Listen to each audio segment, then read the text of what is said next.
बात भारत की सबसे बड़ी और कड़वी सच्चाई की। दो भारत की कहानी। एक भारत वो जहां ताकत है, तूफानी रिटर्न्स हैं और बड़े निवेशकों का अटूट भरोसा है, तो दूसरी तरफ एक ऐसा भारत भी है जो एफआईएस की बेरुखी, डी ग्रोथ और सर्वाइवल का रिस्क झेल रहा है। भारत में कई ऐसे फैक्टर्स हैं जो गुड से ग्रेट की ओर बढ़ रहे हैं और कई ऐसे भी हैं जो ग्रेट से गुड की तरफ बढ़ रहे हैं। इन दोनों में से कौन से फैक्टर ज़्यादा ताकतवर हैं? दूसरे देशों के मुकाबले हमारे वैल्यूएशन कैसे हैं? अभी सबसे बड़े रिस्क क्या हैं और इवेंचुअली पैसा कैसे बनेगा? इन सब मुद्दों पर बातचीत करने के लिए ईडलवाइस के प्रेसिडेंट अजय शर्मा हमारे साथ जुड़े हैं। अजय जी, हम बाजार से जुड़े हुए कई अलग अलग मुद्दों पर लगातार हमारे साथ चर्चा करते रहते हैं। अजय जी, अच्छा लगता है आपके साथ बात करके। हम 3 महीने में एक बार मिलते हैं, लेकिन जो डिस्कशन होती है वो काफ़ी फ्रूटफुल होती है। तो आई एम होपिंग कि एक और शानदार डिस्कशन आपके साथ होगी। एक चीज़ जो आपने 2024 के मिड में कही थी, जब मैंने पहली बार आपसे बात भी की थी, कि भारतीय बाज़ारों में इंडेक्स पर रिटर्न्स नहीं मिलेंगे। और अगर आप देखें तो 2 साल से भारतीय बाज़ारों के रिटर्न्स जो हैं वो एकदम फ्लैट ही रहे हैं, ज़ीरो रहे हैं एक्चुअली। इस बीच में हाँ, अगर आपने टाइमिंग की तो भले ही थोड़ी सी 1-2 स्विंग आपने एज अ ट्रेडर पकड़ ली हो, लेकिन रिटर्न्स ज़ीरो ही रहे हैं। ऐसा क्यों हुआ और क्या आगे भी ये तस्वीर कंटिन्यू करेगी? तो जी ऐसा है कि 2 साल बाज़ार में पैसे नहीं बने हैं, चाहे आप स्मॉल कैप इंडेक्स देखें वहाँ भी नहीं बने हैं, लार्ज कैप निफ्टी देखें वहाँ भी नहीं बने हैं। इसके प्राइमरी अगर आप चार्ट्स देखें तो 2-3 कारण हैं, ठीक है। एक कारण जो हमें पता है वो है लड़ाई, ठीक है। लड़ाई ने हमें एक्सपोज कर दिया है कि हमारी ऊर्जा की दिक्कत है और मैं उस पर ज़्यादा चर्चा नहीं करूँगा। ये तो आपका इंडेक्स का है कि 2 साल से रिटर्न बिल्कुल ही नहीं है और ये सिर्फ निफ्टी में नहीं है, स्मॉल कैप मिड कैप सारे इंडेक्स में यही हाल है, ठीक है। लेकिन एक चीज़ है जो मैं इस वार्तालाप में करना चाहूँगा कि पूरा बाजार कड़वा नहीं है, कहीं कुछ मीठा है कहीं कुछ कड़वा है। उसकी बात करेंगे कि कहाँ पैसे बन सकते हैं, कहाँ नहीं बन सकते हैं। लेकिन कारण जो है मेरे हिसाब से मोटा मोटी 3 कारण है। पहला कारण है क्लियरली लड़ाई, ठीक है। उसकी अपनी लंबी चर्चा नहीं करेंगे, अब तो शायद रुक गई है, हर बार शायद ही आता है, मैं इस पे लंबी चर्चा नहीं करूंगा।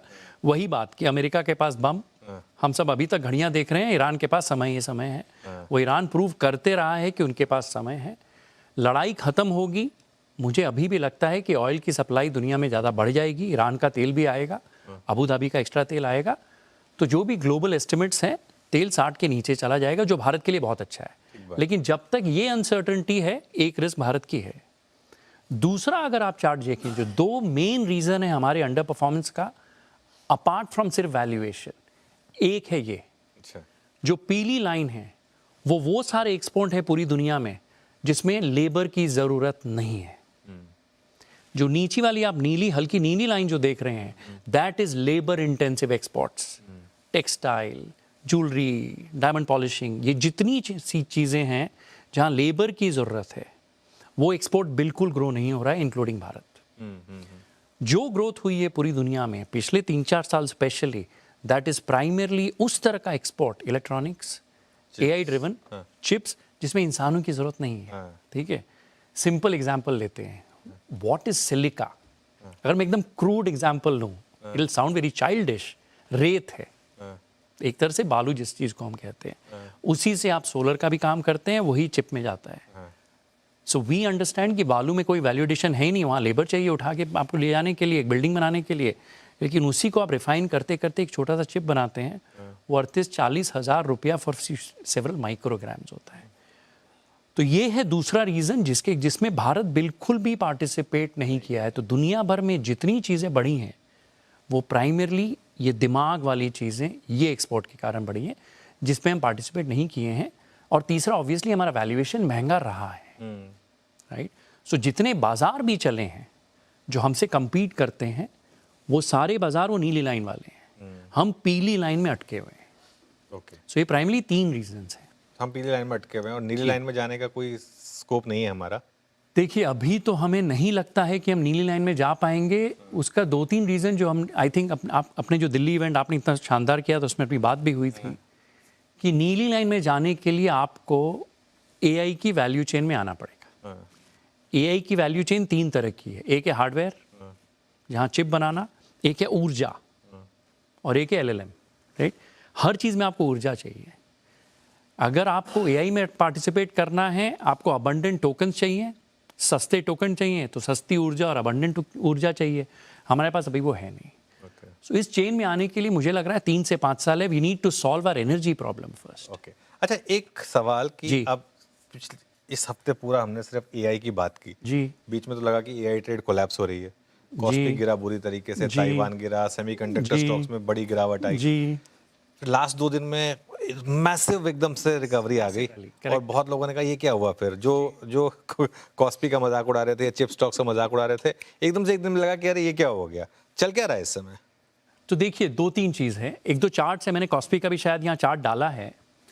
देखिए मैं एक्चुअली पहले इस चार्ट के पहले अगली स्लाइड दिखाइए, मैं आपको पहले फंडामेंटल दिखाता हूँ एआई में दुनिया में हो क्या रहा है, फिर मैं कॉस्पी पे आऊँगा कि क्या लफड़ा हुआ है। ये मैंने सैमसंग के 5 साल के नंबर्स हैं अनुज जी, ठीक है। सबसे लास्ट लाइन है 2029, फर्स्ट कॉलम में जो साल चला गया है, जो मैंने लाल बॉक्स बनाया सी वो 2 नंबर आप देखिए। सैमसंग इस साल 149 अबाउट 150 बिलियन का फ्री कैश बनाएगा, फ्री। ओके, अगले साल 230, और मैंने क्या किया है जो 933 जो नंबर है वो अगले 3-3.5 साल में टोटल कैश फ्लो बनाएगा 933 बिलियन डॉलर फ्री। सैमसंग की पूरी मार्केट कैप है 880 बिलियन डॉलर। ये तब है जो कल का ट्रेड है, ये जो मैंने प्राइस लगाई है कल की लगाई है, तो पी मल्टीपल ऐप सैमसंग का है 3.3 times, price to cash flow 3 साल में पूरी कंपनी फ्री हो जाती है अनुज जी, ठीक है। यानी कि अगर सैमसंग डिसाइड करता है कि यार अगले 3 साल में जितने पैसे बनेंगे मैं आपको डिविडेंड दे दूंगा, पूरी कंपनी फ्री हो जाती है। They can buy back the whole company with 3 years of cash flow. ये है एआई ट्रेड। उसके बाद भी अगर आप अज्यूम करते हैं कि 3 साल बाद इनके सारे चिप मेमोरी सारी कोलैप्स कर जाएंगी, माल बिकना बंद हो जाएगा, तो भी इनकी 60 से 70 बिलियन की नेट प्रॉफिट रहेगी, तो भी 10 टाइम अर्निंग है 4 year फॉरवर्ड, ठीक है। तो अभी भी ये कुछ शेयर्स डिस्पाइट सिक्लिकलिटी बहुत सस्ते हैं। दिक्कत क्या हुई है कि अगर आपने कोरिया में लास्ट 3 महीने में जो हुआ है, अब वहाँ कॉस्ट पे ठीक है, अब ये जो चार्ट है कोरिया का, हुआ क्या है कि अगर आपने नंबर्स पढ़े होंगे करीब 36 ट्रिलियन वॉन का रिटेल ने लेवरेज लिया हुआ, लेवरेज पोजीशन फूट गई वो पूरी फूटी है। हमने भी देखा है कि जब मार्जिन कॉल आता है शेयर बुरी तरह गिरते हैं, फिर जो वैल्यू इन्वेस्टर हैं, जो फॉरेन इन्वेस्टर, वो आगे वापस खरीदते हैं। हाँ। आज एज वी स्पीक सैमसंग 28% ऊपर वेट ही कर रहे थे, लोग वेट ही कर रहे थे कि एक बार ये लेवरेज फूटेगा तो हम फिर उसको बाय करेंगे। तो जिसने देखा है पिछले में बाजार की, भैया जब इतनी अचानक चीजें महीने 2 महीने में 2-3 गुना होती हैं, गिरती हैं, तो मुझे भी तो सैमसंग यहाँ से भी डबल हो सकता है आपके हिसाब से? देखिए वो तो मुझे नहीं मालूम, लेकिन will I be an investor in Samsung at these prices? Obviously. Okay, देखिए 3 टाइम के कैश फ्लो में अगर आपको कोई व्यापार मिल रहा है, ग्लोबल फ्रेंचाइज है, टीवी फ्रिज वो व्यापार तो उनका है, फोन मेरा सैमसंग का ही है, एक मेमोरी साइकिल वो राइड कर रहे हैं जो एक्स्ट्रा सुपर नॉर्मल प्रॉफिट बन रहा है। तो ये जो नंबर है अगर आप देखें, इसमें मेरे हिसाब से हर साल का 100 से 150 बिलियन डॉलर एक्स्ट्रा ये बना रहे हैं, वो शायद चला जाएगा। लेकिन अनुज जी अगर आपके पास 900 बिलियन डॉलर री इन्वेस्ट करने के लिए है, 900 बिलियन डॉलर हमारी पूरी निफ्टी कंपनियां 4 साल में बनाएंगी सारी मिला के। 900 बिलियन में तो आप दुनिया मतलब बहुत कुछ कर सकते हैं। 1 ट्रिलियन डॉलर होता है, right? So it is a lot of money to do innovation, R&D। बिल्कुल। सो इस प्राइस पे आफ्टर दिस फॉल सैमसंग भी 30-40% गिरा है, मुझे दिक्कत नहीं लग रही है। डीप मतलब यू अंडरस्टैंड डिस्पाइट द सिक्लिक। जी जी देखिए हमारी सारी निफ्टी कंपनियां मिला के 200 से 225 बिलियन प्रॉफिट बनाती है, नॉट फ्री कैश। हमारी कंपनी इतना, मैं यहाँ फ्री कैश की बात कर रहा हूँ, जो अपने को फ्री मतलब आफ्टर डिविडेंड हमें पूरा पैसा दे सकते हैं। सो ये है एआई ट्रेड में, चूंकि इतनी सिक्लिकलिटी थोड़ा ऊपर नीचे होगा, लेवरेज हुई है, तो वो कोई दो राय नहीं है कि हाँ कहीं कहीं ये हुआ है। बिल्कुल। इसका भारत पर क्या इम्पैक्ट रहा है जो एआई ट्रेड है? मतलब पिछले जो 2 साल में गिरावट है उसमें ऑब्वियसली आईटी सेक्टर नहीं चला, एक तो बहुत बड़ा फैक्टर ये रहा, लेकिन इसके अलावा एक्स ऑफ दैट और क्या इम्पैक्ट रहा कि एफआई की जो सेलिंग हुई, क्या वो भी एक इम्पैक्ट वहां से उस वजह से था? एब्सोल्युटली। देखिए तो 2-3 चीज़ हैं जो मैंने अभी बताया ना कि भारत भी अब 2 तरह का भारत हो गया है। एक भारत जो गुड से ग्रेट जा रहा है, एक भारत जो ग्रेट से गुड जा रहा है। एफआई फ्लो ग्रेट से गुड जा रहा है, लेकिन डोमेस्टिक फ्लो गुड से ग्रेट जा रहे हैं। एआई की दिक्कत क्या हुई कि फ्लोज में डेफिनेटली दिक्कत हुई। हमारा बाजार महंगा था, उनको वहाँ हाईनिक्स, TSMC, ASML, कोरिया सस्ता मिल रहा था, तो वो पैसा बाहर गया। दूसरी दिक्कत थी कि हमारा बहुत सारा इंडेक्स और कंजम्पशन आईटी सर्विसेज से ड्रिवन है, करेक्ट। अगर IT services specially large cap companies कि आप देख रहे हैं 1 से 2% ग्रोथ, अनसर्टनिटी, कॉन्ट्रैक्ट्स मिलेंगे नहीं मिलेंगे, सो सेकेंड वहाँ दिक्कत हुई है। लेकिन एक छोटा भारत है जिसको मैं नया भारत कह रहा हूँ, वो भारत आईटी से बेनिफिट भी कर रहा है। अगर आप जेनसेट्स बना रहे हैं, अगर आप पावर इक्विपमेंट बना रहे हैं, जो आप डेटा सेंटर्स को सप्लाई कर रहे हैं, वो स्टॉक्स बहुत अच्छे किए हैं। सो एआई का भी दो रूप है, एक रूप जो हमारे लिए नेगेटिव है, एक रूप जो हमारे लिए पॉजिटिव है। तो थोड़ा एक्सप्लेन करें, ये जो दो इंडिया हैं जी, ये इनसे आपका क्या मतलब है? पहले इंडिया में आप किन किन को रखेंगे, दूसरे इंडिया में किन किन को रखेंगे? तो यहाँ दिल्ली में आपको मैंने वो एक रश्मि रथी वाली एक दो पंक्तियां दिखाई थी, मैं वहीं से शुरू करना चाहूँगा कि दो भारत क्या हो रहे हैं।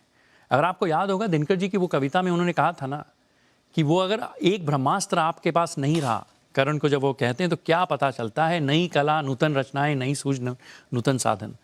भारत भी दो तरह का भारत हो रहा है, जो है अगली स्लाइड, और इसी से हम बात करेंगे दो भारत कैसे बन रहा है। इंडेक्स में भी आपको ये दिखेगा, सेक्टर्स में भी ये दिखेगा।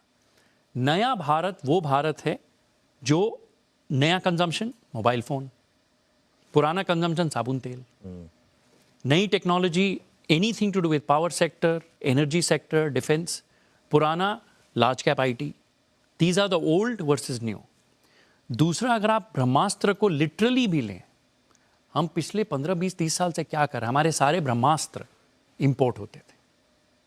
जो अस्त्र अब हम खुद बनाना शुरू कर रहे हैं, चाहे हम ड्रोन खुद बनाएं, चाहे एआई के कुछ हम बनाएं, वो कंपनियां बहुत अच्छा कर रही हैं।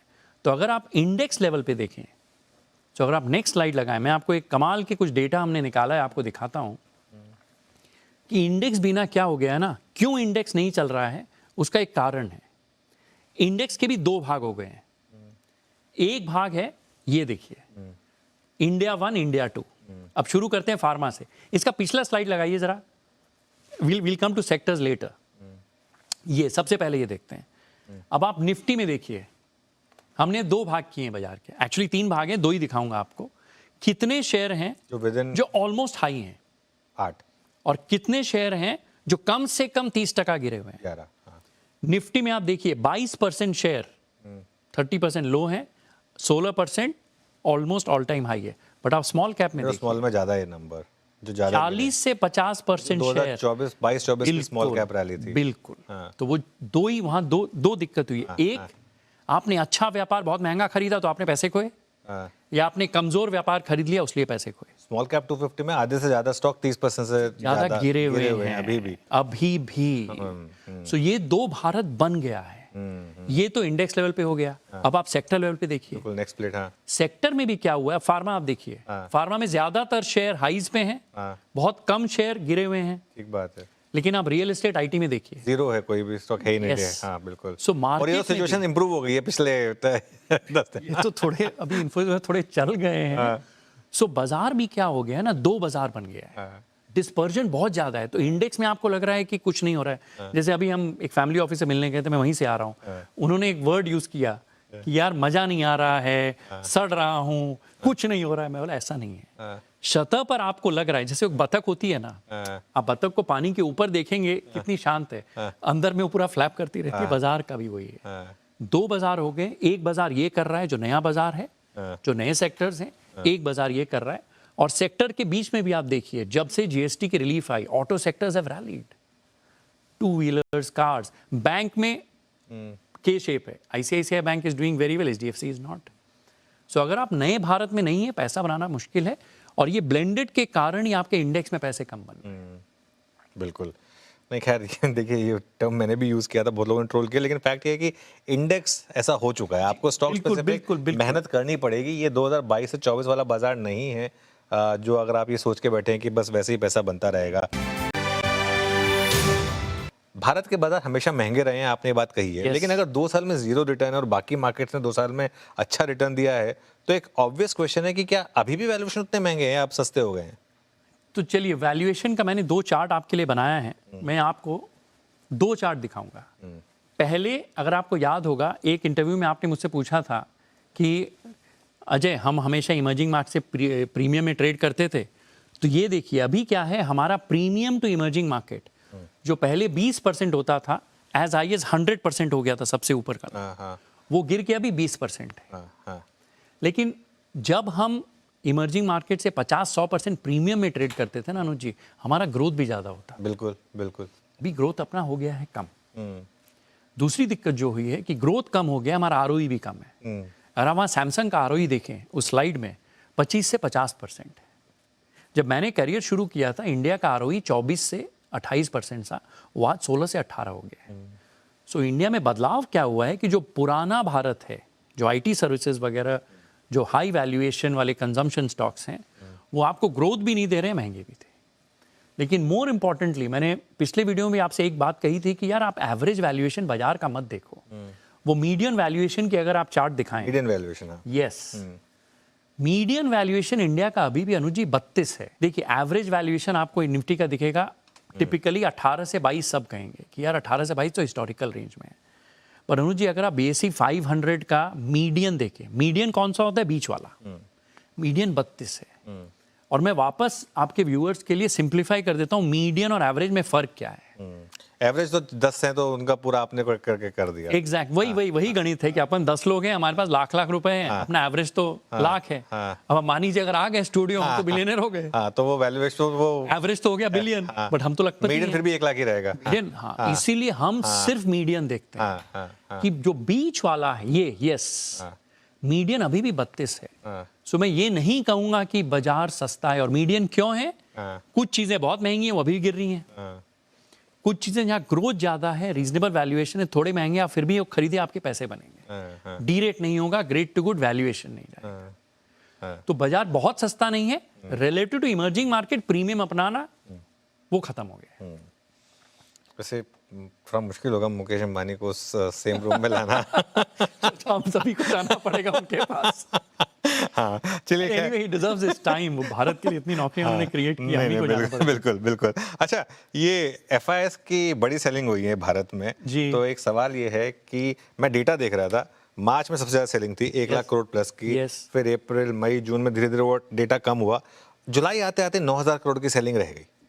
अगस्त में कुछ सेंस है क्या कि आगे FIS भारत वापस आएंगे? देखिए, AI का करेक्ट होना भारत के लिए अच्छा नहीं है। नहीं है? अच्छा, ऐसा क्यों? अगर AI चलता रहता तो वो वहां बेचते कि भारत सस्ता हो गया है। अच्छा, ये 30-40% करेक्शन मुझे एक्चुअली उल्टा लगता है। उल्टा और पैसा वहां डालेंगे अब? आपको मैंने नंबर्स दिखा दिए। भारत के लिए अच्छा कहना है कि AI ट्रेड इतना महंगा हो जाए कि हमारे बैंक जो 10-12 PE पे हैं उन लोगों को इंटरेस्टिंग लगने शुरू हो जाए, हमारे IT जो 10-12 PE पे उनको इंटरेस्टिंग लगने शुरू हो जाए। समझ रहे हैं आप? मुझे एक्चुअली यहाँ कॉन्ट्रेडिक्शन लग रहा है कि AI का गिरना भारत के लिए अच्छा नहीं है। वहाँ ऐसा बबल बन जाए कि उनको बेचना ही पड़े फिर वहाँ खरीदें। मुझे तो उल्टा लग रहा है। लेकिन देखिए, FI जो मैं अपने मित्रों से मिलता हूँ, अगर इंटरेस्टिंग अपॉर्चुनिटी आएगी वो डेफिनेटली खरीदने आएंगे। ओके, वो वैल्यू इन्वेस्टर्स हैं, उनको अगर आप देखिए ना, डिफेंस खरीद ही रहे हैं, प्राइवेट इन्वेस्टिंग हो ही रही है। So I am sure they will come. कब आएंगे ये मुझे नहीं मालूम। कब आएंगे ये नहीं मालूम, लेकिन FIS आपको लग रहा है कि इवेंचुअली आएंगे, लेकिन थोड़ा टाइम के साथ। लेकिन इसके लिए इस AI ट्रेड को और एक्सट्रीम बनना पड़ेगा उसके बाद। यस यस, ठीक है, तो वो कैसे डिसाइड करेंगे कि अब ये जो AI ट्रेड है ये बबल बन रही है, या अब ये जो AI ट्रेड है ये सिर्फ एक करेक्शन है, जैसे कि कॉस्पी की करेक्शन थी? देखिए, ये तो बहुत टफ होगा ना हमेशा। 2007 का बाजार कब पीक हुआ था? जब आर पावर का IPO आया था। एक SpaceX का IPO आ चुका है, X में खुला, X प्लस गया, राइट, वहीं होवर कर रहा है। अब एंथ्रोपिक का भी लोग कह रहे हैं अक्टूबर-नवंबर तक IPO आ जाएगा, नेक्स्ट ईयर ओपन आएगा। जब 3-4 AI के IPOs आ जाएंगे, see ultimately who is the last buyer of expensive thing? It is retail mutual funds around the world, उन्हीं को बेचा जाता है। वो जब होगा, मुझे लग रहा है that should be the AI top. उसके पहले मुझे तो जो भी हमने देखा है 20-25 साल, I think it's still early, because इतना महंगा नहीं हुआ है सैमसंग। सैमसंग 5 ट्रिलियन का भी नहीं हुआ है। चलिए, एक दो आखिरी सवाल, तो भारत के लिए फिर ग्रोथ की अगली वेव, अगली लहर क्या होगी?